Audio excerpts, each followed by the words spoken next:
Hey Boat Dragons, I'm so glad you joined me on the channel today. I'm going to be talking about books that, in my mind, are redefining the fantasy genre. So get your snacks and drinks if you have any and you want to sit down and munch a little while you watch the video. I'm going to put my eyes on here like I always do. Make sure I've got everything right here where I need it, and let's go. I'm going to start by doing a brief honorable mention. And I'm not going to talk a whole lot about it, but it's going to be The Cosmere by Brandon Sanderson. All of the books in The Cosmere are pretty much redefining the genre. They're redefining the magic systems, character design, story plots, you name it, they're redefining it. So we're not going to go into that, but I would feel remiss if I didn't mention The Cosmere by Brandon Sanderson. Okay, so now let's get to 8 books or series that I personally think are redefining the fantasy genre. And these aren't going to be in any order. I'm not ranking them at all. These are just off the cuff my thoughts on books or series that are doing that. And we're going to start with The Shadow of the Leviathan series by Robert Jackson Bennett. The first book in this series is out. It's The Tainted Cup. And this was an absolutely brilliant book. It was one of my favorite books of last year. And book 2, A Drop of Corruption, is coming out in April, if I'm not mistaken. This is a fantasy mystery. It is unique like no other. I call it botany punk because there's plants and weeds and different types of growths all over the place that permeate this world. And it's just a really unique setting. Combining mystery with fantasy is ambitious at best, but it works. It works so well in this series. Robert Jackson Bennett blends these two things together flawlessly and adds in a bunch of unique elements to the story. Some people have compared it to Attack on Titan in the way the world is designed, and I can see that, but don't go into this expecting Attack on Titan. Are there similarities? Yes, but that is not the crux of what this story is about. The main character is an enhanced individual by means of being experimented on with poisons and different things like that. So it's just really unique, and I absolutely love it, and I highly recommend that you check this series out. Okay, so we're going to move on. Let's see, I gotta find a place to put this here. We're going to move on and talk about the Broken Earth trilogy by N.K. Jemisin. The first book being the 5th season, the second book is The Obelisk Gate, and the third book is The Stone Sky. This series gets very mixed reactions from a lot of different readers, partly because of the different uses of voice in the story.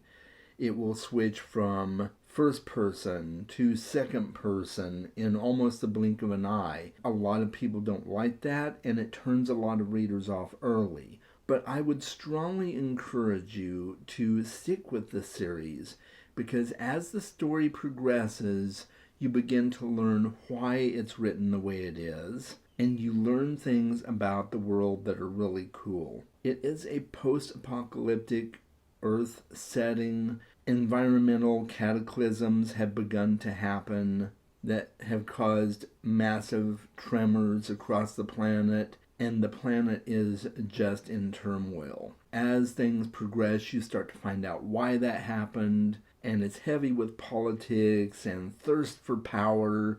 There's a strong environmental bent to it. That might be something that turns people off sometimes, but I really appreciated that. The characters in this story are really great. You start out the story following 3 different women, and as you get to the end of the story, you realize, oh, there's something different going on here. And I'm not going to spoil it, but I strongly encourage you to read this series. It is definitely unique in the fantasy genre. I've never read anything like it. All right, so we're going to move on, and we're going to talk about Empire of the Vampire by Jay Kristoff. And you might be thinking, wait, Chaz, that's horror. It's got vampires, right? Yes, it does. But this is decidedly a fantasy book. Dare I say, an epic fantasy that just happens to have vampires and vampire lore. I just absolutely love it. This is a world where the sun has been blotted out by powerful magic. As a result, vampires have set up their empire to rule over and feed on the general populace. It is so unique. It's got some elements that are similar to other stories that have been told, especially if you think of things like Interview with the Vampire, which I've only seen the movie. I've not read the book for that yet, but it does have a kind of interview format. The main character is telling the story of things past to an interrogator. And it's just a fascinating story. There's lots of different magic systems in the book. There's shapeshifters. There's just so much going for this book that makes it read like a fantasy. And if you appreciate fantasy, you are going to appreciate this series. And if you like vampire stories, but you're looking for a twist on vampires, this is also a great series for you. So I guess you could say it redefines vampire horror as well as fantasy in general. I can't get enough of this series, guys. The final book comes out in November, and I can't wait to read it. I am super stoked. All right, so we're going to put that down. And we're going to talk about an urban fantasy called Wizard of the Pigeons. And this was written by Megan Lindholm, who you may know as Robin Hobb. Megan Lindholm is another one of her pen names. And that's where she does a little bit more urban fantasy in general. This story follows a homeless man in modern-day Seattle who is one of a few people who are wizards and magic users. You get to see him interact with the other magic users in the story, and you get to see him caring for his pigeons, and that's kind of all part of his magic. Is he is intimately connected with the pigeons, and it's a fascinating story.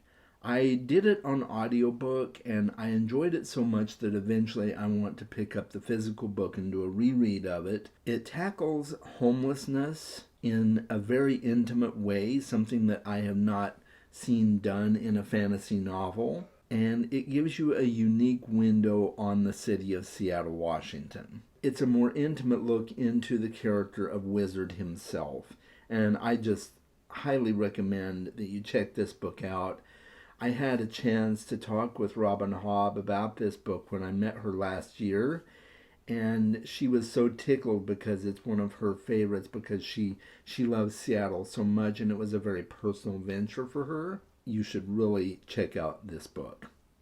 All right, so we're going to move on to the Eden Trilogy by Philip Chase. And he's got a sequel coming out probably sometime this year. I'm not exactly sure when, but the three main books in the series are released: The Way of Eden, The Prophet of Eden, and Return to Eden, which I'm holding right here. And this series is so good. I was blown away by a self-published fantasy series by a man that I have deep respect for. The quality of this series is just top notch. There are elements of classic fantasy. There are classic fantasy tropes that are played with, but he tips them ever so slightly. He doesn't knock them over. He doesn't completely eliminate them and do something completely different, but he tips them ever so slightly in ways that make it feel unique and different and a breath of fresh air. And there are other things that he does do completely different. The magic system in this world is empathy-based, which I have not really seen, and I wasn't quite sure what to expect when I heard that that was the case, But then as I started reading the series, I'm thinking to myself, wow, this empathy magic is really something special. The things he does with the main character, for instance, are quite unexpected, especially in the third book, because there is a very stark change in the main character between the end of book two, then carried on through the rest of the series with book three, and he just pulls it off masterfully, draws you into this character, draws you into all of the characters, but draws you into the main character in such a way that your own inner sense of empathy is just on edge. In a good way, I will say. And at the end of the book, I was just tearing up. It's a very emotional ending. And I will say that you should pay special attention to what he does with elves in this story, because there are elves, but that's one of the tropes that he tips the most. And I just absolutely loved it. I won't say any more, but pick this series up. All right, so we are going to move on to the Rook and Rose series by M.A. Carrick. The first book is The Mask of Mirrors, and then you have The Traitor's Knot and The Labyrinth's Heart. An excellent series, one of my favorites that I've read, and I love the way it blends different elements that I haven't quite seen done in books together before. It's got a vigilante. One of the main characters is a vigilante, and later on there's kind of a dynamic duo of vigilantes. So you've got two different vigilantes working together, and I thought that just worked really, really well. In this story, you've got some tarot-based magic, which I thought was really cool. That's not something I've really read in a book before. And it blends the two, because one of the main characters starts off the book trying to pull off a con, and as the story progresses, the con just gets deeper and deeper and more intricate for them to pull off, and they're playing various different roles in the story.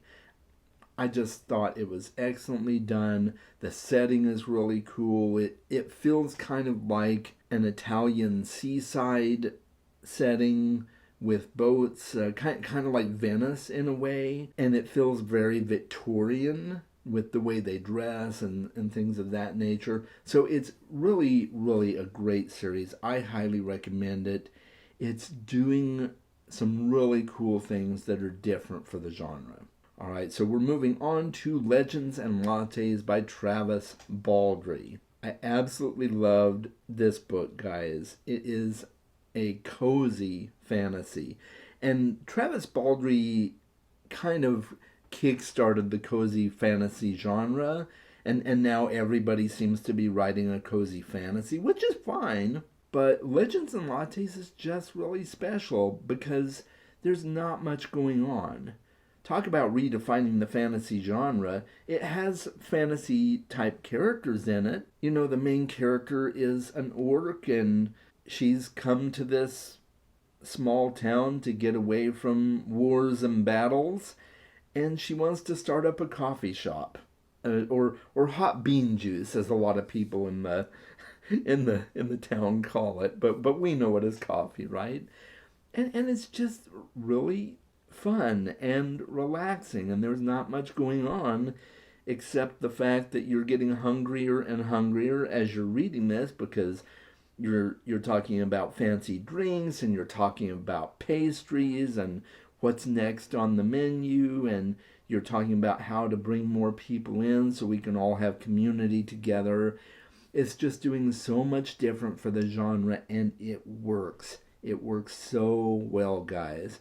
And I really love the romantic subplot as well. You know, I'm not much into romance, but the romantic subplot in this book just works, and I absolutely loved it. I highly recommend that you read Legends and Lattes. Prepare to be hungry, guys. You should probably run out to your local coffee shop and grab a pastry and a drink, and maybe even sit down at the coffee shop and read the book, because it's just that kind of atmosphere. It's a whole thing, guys. It's a whole experience. So make that part of your experience. That might help you enjoy the book even more. Please read Legends and Lattes. It's awesome. And the final one I want to talk about here is Piranesi by Susanna Clark. I read this book, I think in 2023. It was good for me. It wasn't great, but that doesn't mean I didn't like it. I did like it. It's one of those books that I think needs to be reread to fully appreciate it because it's so different on that first read. You're just sitting there reading about this guy going through the different rooms and vestibules and things in this large house set in the center of a massive body of water, and at times different rooms in this house flood, and so he has to escape to other rooms. It's just wildly different, and it's a small cast of characters. He's got a few people that visit him on occasion, and they talk about different things, and he learns more about how he got here and about his situation. It's a very unique twist on a portal fantasy, and it's just so wildly different that I kind of didn't know what to think about it on that first read. So I really did enjoy it. I highly recommend reading it, especially thinking about it after the fact, and as I've thought about it more, I remember stuff about it that I really liked, and it grows on me. It's definitely one of those books that keeps me thinking about it, and it grows on me, and I probably will reread it eventually. It's not a long book. It's probably maybe 200 pages, maybe a little bit more. It's a short book, but it's a very different reading experience in a very good way. So I highly recommend reading Piranesi.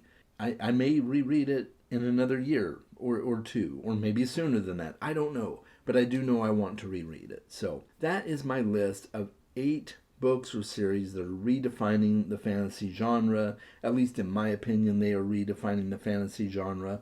Let me know in the comments below what you think of my list. Let me know some of the books that you've read that you feel redefine the genre. And I'd love to have a dialogue together about it. Until next time, guys, make sure that you read more books. I'll talk with you soon. And I'd like to give a huge shout out to all my patrons. Thank you so much for supporting my channel. It really means a lot to me.